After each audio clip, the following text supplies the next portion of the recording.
하나님은 사랑의 하나님입니다. 그것은 신약이나 구약이나 마찬가지인데요.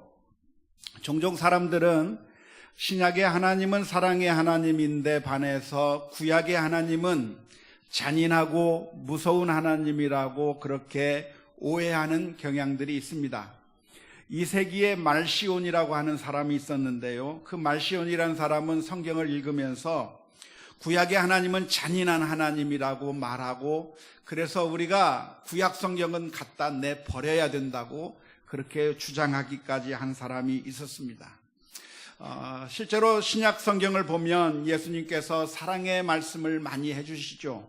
마태복음 5장 38절과 39절의 말씀을 보면 이렇게 기록합니다. 또 눈은 눈으로 이는 이로 갚으라 하였다는 것을 너희가 들었으나 나는 너희에게 이르노니 악한 자를 대적하지 말라. 누구든지 내 오른편 뺨을 치거든 왼편도 돌려대라. 예수님께서 말씀해 주셨습니다.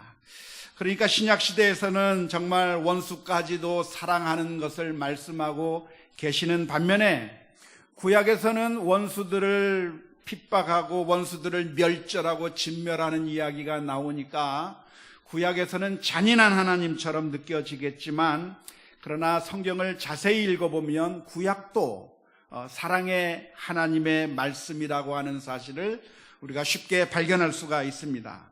구약 성경 가운데 잠언서 25장 21절 22절 말씀을 보면 이렇게 기록하고 있습니다. 내 원수가 배고파 하거든 음식을 먹이고 목말라 하거든 물을 마시게 하라. 그리하는 것은 핀 숯을 그의 머리에 놓는 것과 일반이요 여호와께서 내게 갚아 주시리라. 구약 성경에서도 원수를 갚으라고 그렇게 교훈하고 있는 것이 아니라 원수에게 사랑을 베풀고 은혜를 베풀라고 구약 성경에서도 가르쳐주고 있습니다. 구약 성경 레위기 19장의 말씀에서도 역시 마찬가지입니다.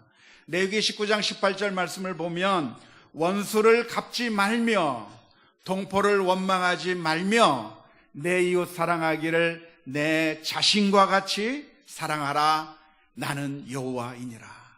하나님께서 사랑의 하나님이시기 때문에 하나님의 백성들은 이스라엘 민족을 향해서 하시는 말씀이 너희가 원수들에게까지도 사랑하고 그 원수를 갚지 말라고 가르쳐 주시는 것이 성경에서 가르치고 있는 일관된 모습이라고 하는 사실을 우리가 기억해야 될 줄로 믿습니다. 따라서 우리 성도들이라고 한다면 원수를 갚으면서 살아가는 것이 아니라 어떠한 사람이 내게 악을 행했다고 할지라도 사랑을 베풀고 은혜를 베풀 수 있는 그런 너그러운 마음들이 우리 모두에게 있어야 될 줄로 믿습니다. 구약 성도 가운데 다윗이 그런 모습을 보여줬는데요. 다윗에게는 참 많은 원수들이 있었어요. 사울 왕은 그 다윗을 죽이려고 달려들었고요. 또 시므이라고 하는 사람은 다윗이 피난길을 떠났을 때 흙먼지를 날리면서 다윗을 욕하던 사람이 시므이였습니다. 뿐만 아니라 다윗의 아들이었던 압살롬도 다윗을 반역하고 심지어 자기 아버지를 죽이려고 한 자기 친아들이 원수가 되는 그런 경우도 있었습니다. 그런데 그 다윗이 그런 원수들로 둘러싸여 있을 때 그 원수들에게 원수를 갚은 것이 아니라 사랑으로 대했다고 하는 것이 성경에 기록되어 있습니다. 원수들은 왜 생기는 걸까요? 원수는 왜 만들어지는 것일까요? 그것은 우리가 무엇인가 잘못하거나 우리들에게 문제가 있어서 원수가 생기는 경우도 있지만 대부분의 경우는 아무런 이유 없이 원수가 만들어질 때도 있습니다. 다윗의 경우가 바로 그러한 경우인데요. 다윗은 수많은 원수들이 있었는데 그것은 다윗이 인격이 부족해서 원수가 만들어진 것이 아닙니다. 다윗이 무슨 잘못을 했기 때문에 원수가 만들어진 것이 아니죠. 예수님도 역시 마찬가지인데요. 예수님을 향해서 수많은 사람들이 십자가에 못 박으라고 외쳤는데 예수님께서 그 수많은 사람들에게 무슨 잘못을 한 게 아니에요. 아무런 잘못도 하지 않았지만 수많은 군중들이 예수님을 향해서 십자가에 못 박으라고 이야기하는 그런 황당한 일들이 일어나는 것이 우리가 사는 이 세상의 모습이라고 말할 수 있습니다. 물론 다윗을 향해서 가서 말하기를 당신 죄인입니까? 의인입니까? 라고 묻는다면 나는 의인입니다라고 자신 있게 이야기할 수 있는 사람은 이 세상에 단 한 사람도 없을 겁니다. 하나님 앞에서 죄인인 것은 확실하지만, 그러나 그 원수가 다윗을 미워해야 할 만큼 다윗이 무엇인가 특별한 잘못을 했던 것이 아니라 까닭 없이, 이유 없이 다윗을 미워하고 죽이려 들었던 모습을 볼 수가 있습니다. 사울 왕이 다윗을 죽이려고 했는데 왜 사울 왕이 다윗을 죽이려고 했습니까? 다윗이 사울을 향해서 무엇인가 나쁜 일을 한 게 아니에요. 다윗은 오히려 사울 왕을 위해서 골리앗을 물리쳐 주었고, 다윗은 이스라엘 민족을 위해서 헌신을 했고, 정말 자기 목숨을 바쳐가면서 이스라엘 민족을 위해서 열심히 노력했지만 돌아온 것은 사울이 그를 시기하고 질투하면서 사울이 다윗을 죽이려고 하는 그런 황당한 그런 경험을 하게 된 것이 이런 다윗의 모습이었다고 할 수가 있습니다. 그래서 다윗의 시편을 살펴보면 정말 너무나도 답답해서 다윗이 하나님 앞에 이렇게 울부짖습니다. 시편 35편 7절 말씀에 보면 다윗이 이렇게 하나님 앞에 울부짖습니다. 그들이 까닭 없이 나를 잡으려고 그들의 구물을 웅덩이에 숨기며 까닭 없이 내 생명을 해하려고 함정을 받습니다. 우리가 이 세상에서 원수를 만들지 않으면서 살아갈 수 있다고 한다면 정말 좋겠지만, 그것은 내가 바르게 행동하고 아무 잘못을 하지 않는다고 해서 원수가 안 만들어지는 것이 아니라 어쩔 수 없이 원수가 만들어지는 그런 세상에 우리가 살아가고 있는 것이죠. 마치 우리가 범죄의 피해자가 되는 것은 내가 어떻게 살아가고 있는 것과 무관하게 범죄의 피해자가 되는 것과 마찬가지입니다. 내가 길을 걸어가고 있는데 성추행을 당하게 되는 경우가 있다고 한다면 그것은 사실 내 잘못이 아니에요.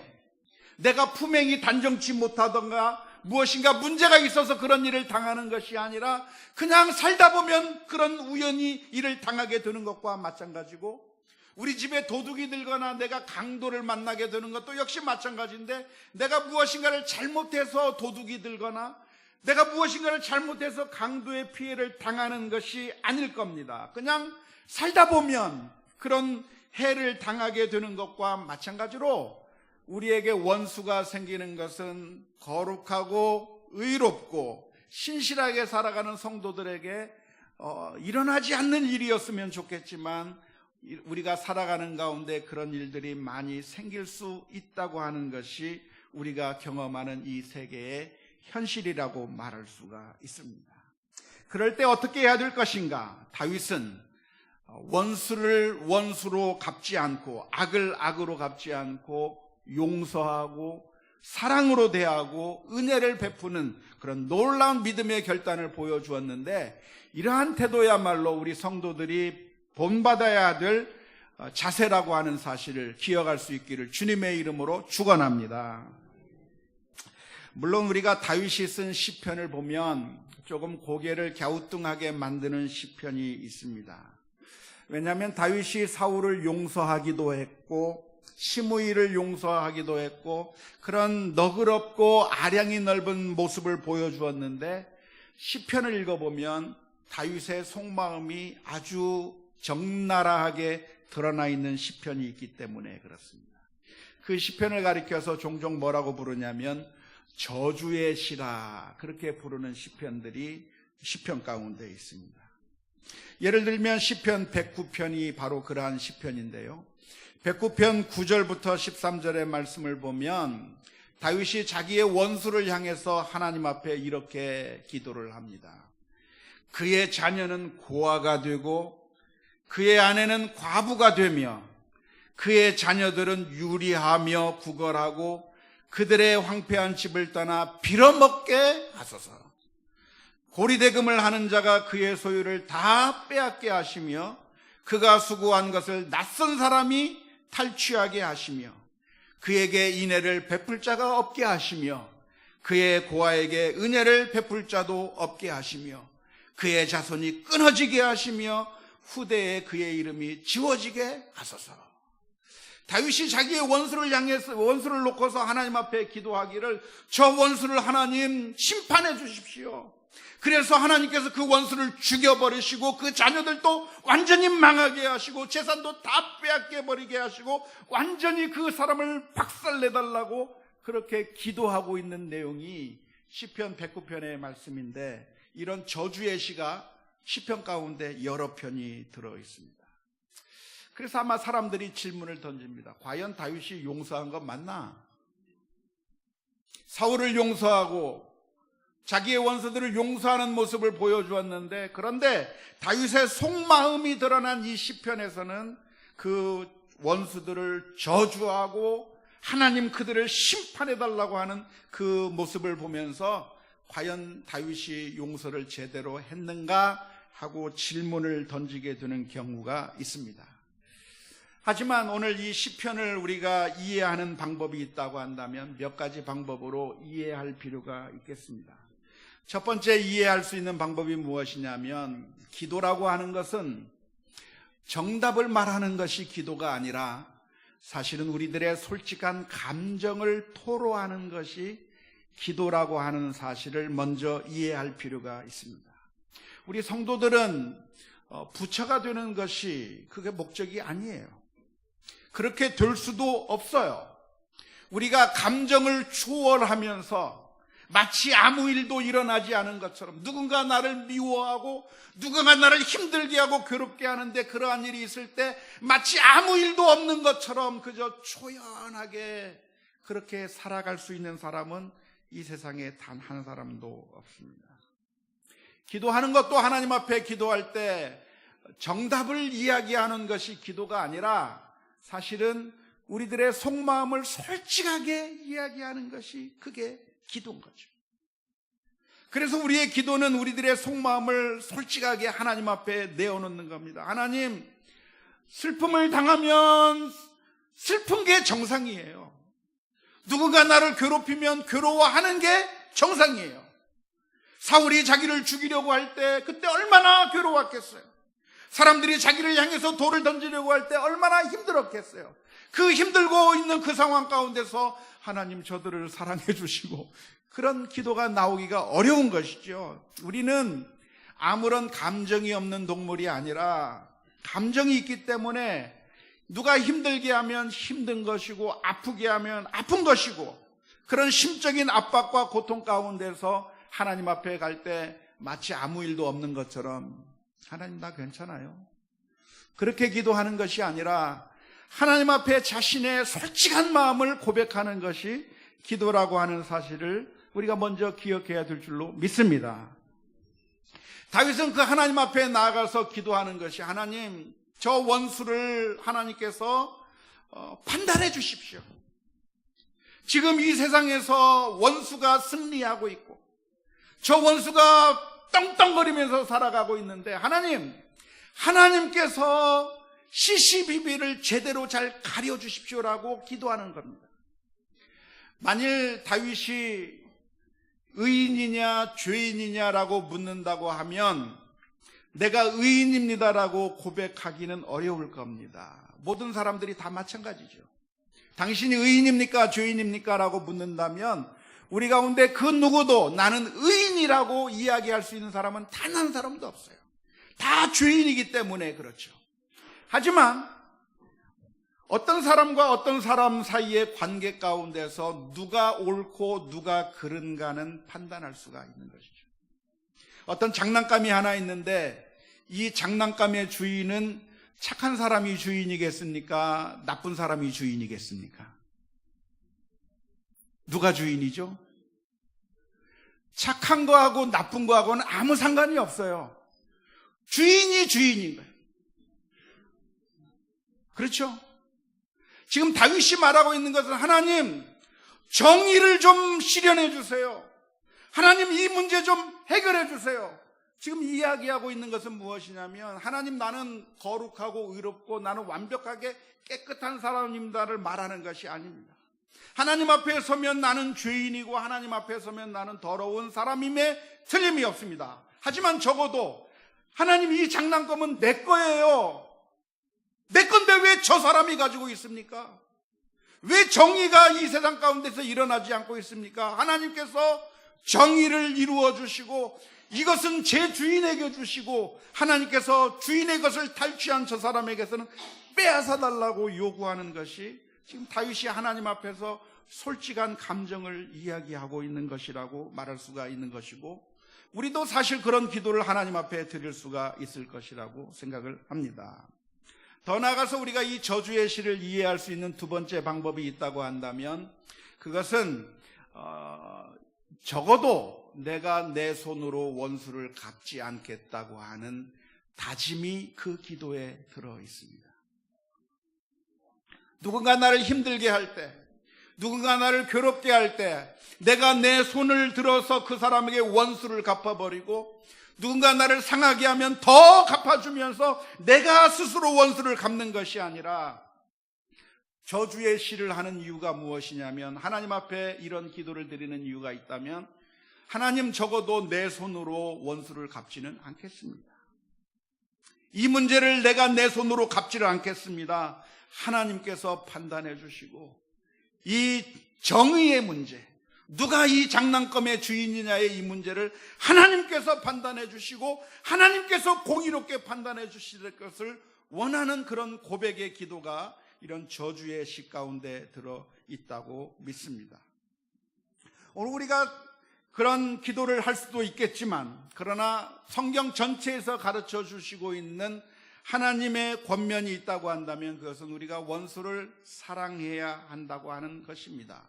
우리가 우리 손으로 원수를 갚아버릴 것이 아니라, 누군가 나에게 힘들게 하는 사람이 있다고 한다면 그 사람에게 원수를 갚는 것이, 그것이 우리 성도들의 모습이 아니라, 비록 나에게 악한 일을 하고 나쁜 짓을 한 과거의 경험이 있다고 할지라도 내가 원수를 갚는 것이 아니라, 원수 갚는 것은 하나님에게 맡겨버리고 하나님께서 모든 일을 정의롭게 판단해 주실 것을 기대하면서, 하나님이 이 세상의 심판자라고 하는 사실을 기억하면서 나는 사랑을 베풀며 은혜를 베풀며 사는 것이 오늘 저와 여러분들이 가져야 할 마음의 자세라고 하는 사실을 기억할 수 있기를 주님의 이름으로 축원합니다.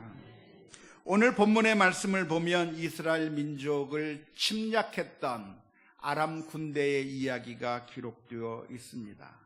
아람 군대는 엘리사 선지자를 잡아내기 위해서 군대를 이끌고 도단성으로 왔습니다. 하지만 하나님께서 그 아람 군대의 눈을 멀게 하시고, 그래서 그들을 사마리아 성으로 인도해서 사마리아 성 안으로 가두어 버렸습니다. 이제 도간에 든 쥐 신세가 된 그 아람 군대를 보고서 이스라엘 왕이 너무나도 신이 났어요. 그동안 이 아람 군대가 이스라엘을 얼마나 괴롭혀 왔는데, 아람 군대 때문에 정말 힘들고 어려운 삶을 살았는데, 그 아람 군대가 도간에 든 쥐가 되어버려서 이제 그들을 칼로 쳐버리면 완전히 박살내버릴 수가 있겠고, 그러면 다시는 이 이스라엘 나라에 쳐들어오지 못하게 될 거라고 하는 확신이 생겨서 이 아람 나라의 군대들을 완전히 멸절시키고 싶어서 이스라엘 왕이 엘리사 선지자에게 물었습니다. 아버지여, 선지자를 내 아버지여라고 불렀습니다. 내가 치리이까 치리이까.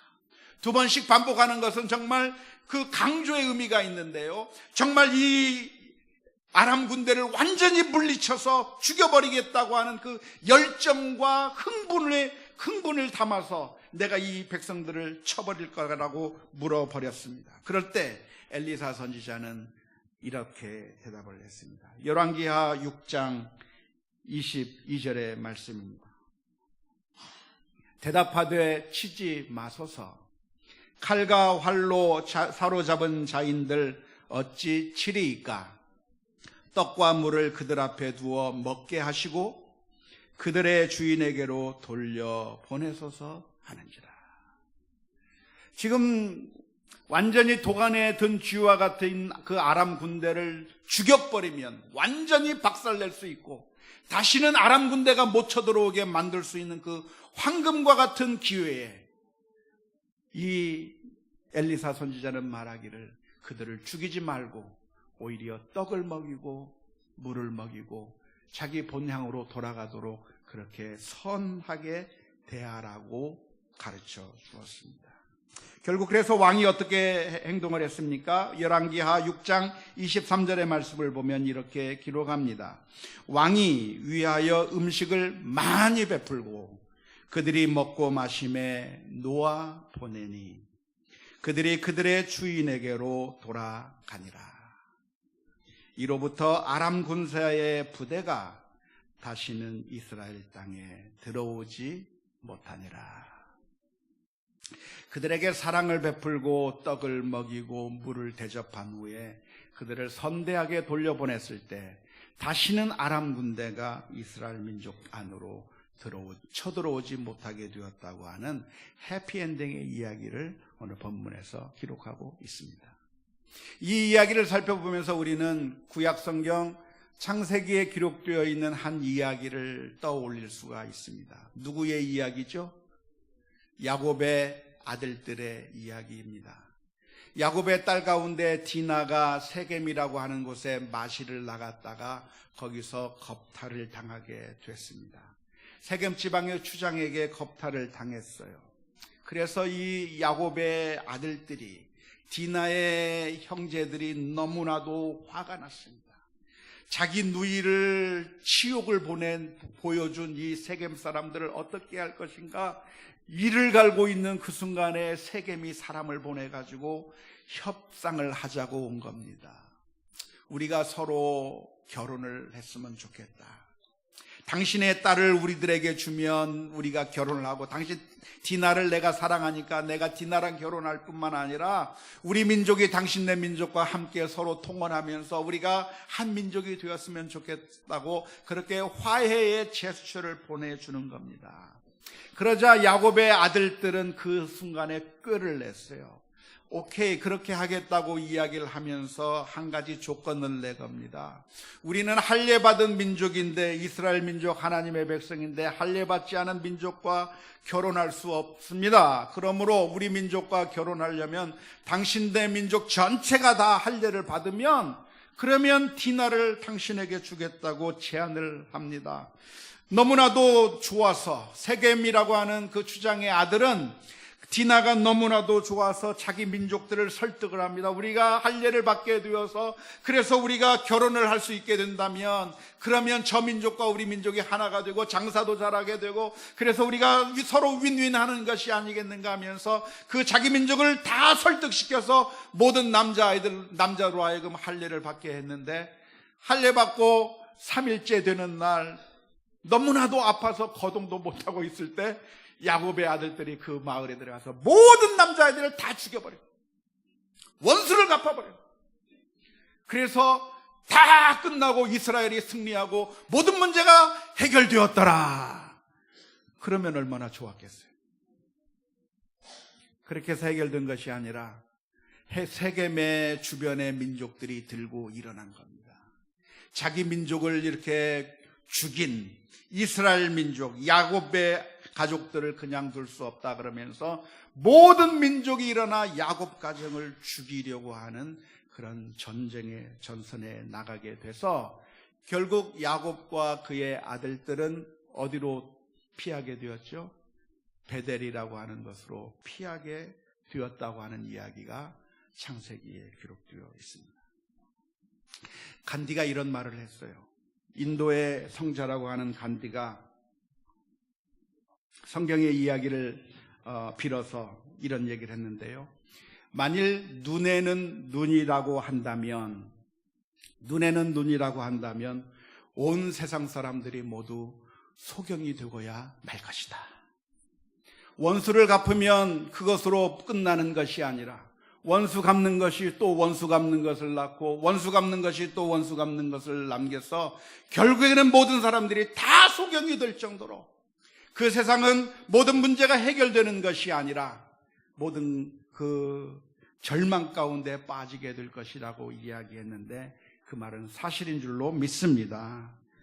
모든 절망과 원수가 끝나게 되는 것은 원수를 갚는 것으로 해서 끝나는 것이 아니라 악을 선으로 갚을 때 그런 결과가 있을 수 있다고 하는 사실을 기억하면서 원수까지도 사랑할 수 있는 우리 모두가 다 될 수 있기를 주님의 이름으로 축원합니다.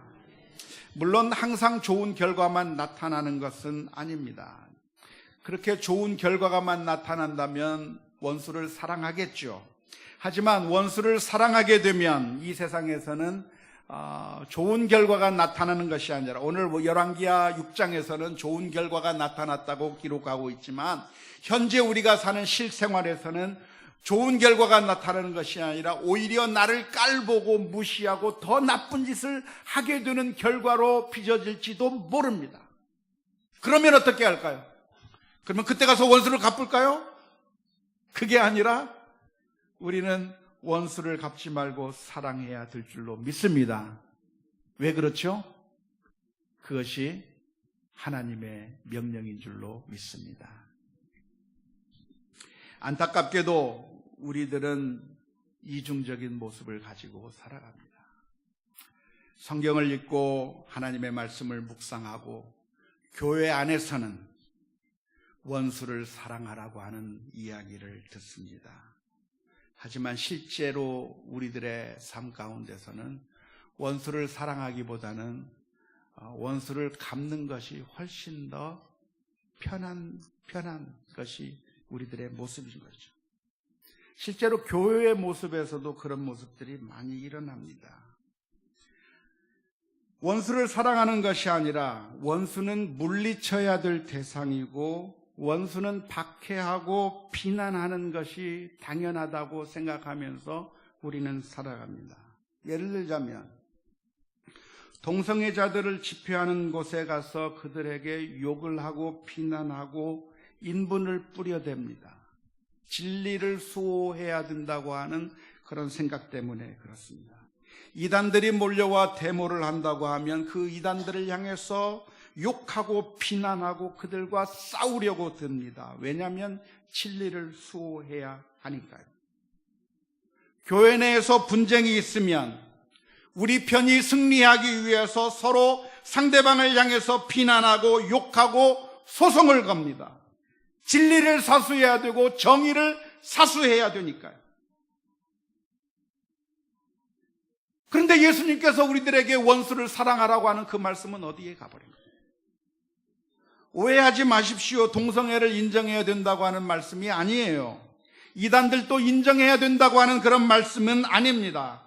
하지만 주님께서 우리들에게 말씀해 주신 것은 원수를 어떻게 할 것인가?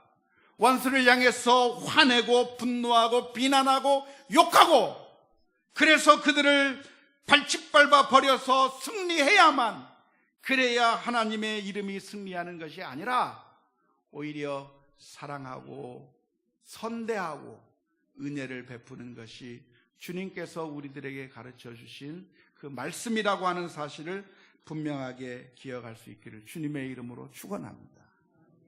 우리 가정에서도 마찬가지. 우리가 형제 자매들 사이에 부모와 자녀들 사이에 조그만 잘못이 있으면 서로 그것을 가지고 얼굴 붉히고 싸우고 다투며 내가 원수를 갚을 때까지 내 마음이 속 시원하지 않아서 그래서 마음을 꼭 닫아버리고 사는 경우가 얼마나 많은지 몰라요. 이번 설 연휴를 맞이해서 원하기는 저와 여러분들이 사랑의 실천을 하고 사랑을 베풀고 원수라도 서로 사랑하고 인정하며 사랑의 교제를 깊이 해나가는 우리 모두가 다 될 수 있기를 주님의 이름으로 축원합니다. 우리가 그럴 수 없기 때문에 우리는 그러고 싶은 마음이 있지만 그럴 수 없는 사람들이기 때문에 예수님이 필요합니다. 예수님께서 이 세상에 오신 이유는 우리를 사랑하시기 위해서 이 세상에 오셨어요.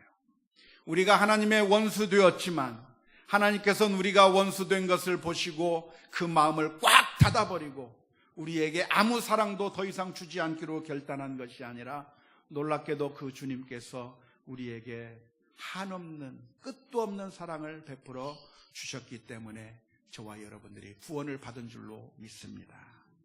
마태복음 5장 43절에서부터 45절의 말씀에 예수님께서 말씀해 주셨습니다. 또 내 이웃을 사랑하고 내 원수를 미워하라 하였다는 것을 너희가 들었으나 나는 너희에게 이르노니 너희 원수를 사랑하며 너희를 박해하는 자를 위하여 기도하라. 이같이 한즉 하늘에 계신 너희 아버지의 아들이 되리니 이는 하나님이 그 해를 악인과 선인에게 비추시며 비를 의로운 자와 불의한 자에게 내려주십니다. 하나님께서는 선인과 의로운 자에게만 햇빛과 비를 주시는 것이 아니라 악한 자와 나쁜 사람들에게까지라도 햇빛과 비를 주셨기 때문에 악한 자인 우리가 살아갈 수 있는 겁니다. 하나님께서는 사랑하는 사람들만, 의로운 사람들만 사랑하신 것이 아니라 죄인들까지 사랑하셨기 때문에 죄인인 우리가 하나님의 은혜를 받아 구원을 얻게 된 줄로 믿습니다. 우리는 너무나도 힘이 없어서 늘 넘어지지만 그때마다 주님 앞에 엎드려 기도하는 가운데 하나님 새로운 힘과 능력을 주옵소서. 원수까지라도 사랑할 수 있는 힘을 달라고 기도하며 나아가는 우리 모두가 다 될 수 있기를 주님의 이름으로 축원합니다.